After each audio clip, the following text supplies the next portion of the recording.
So here are some examples of sources regarding confidentiality, because the Supreme Court has described it in those terms, but what sorts of things actually are considered confidential? Well, here's an example. Section 509-520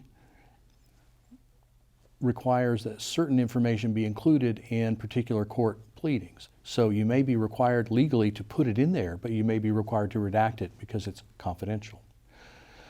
As I mentioned, this 559.226, anything that would lead to the identity or location of a Chapter 566 sex crime, domestic assault, or stalking victim, and so that's not just the information about them, but even things that lead to their location. You need to be extremely careful about that because all of that is considered to be confidential.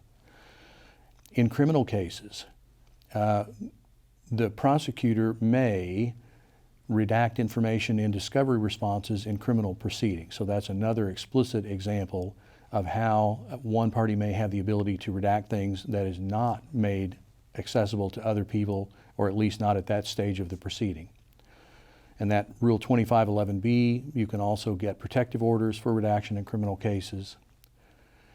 The Missouri Bar is developing and will continue to update an expanded list of potential sources of confidentiality, but they are vast, and so that may be a long-term project. Here's a link to the Missouri Bar website with as much information as there is to date to help you in making those kinds of decisions. And these are just for illustration purposes only. It's not a comprehensive list. I don't know of anyone who has a comprehensive list at this juncture, and we may never have one. We may be continually adding to it. So how is redaction to be done? Let's talk about the manner of redaction.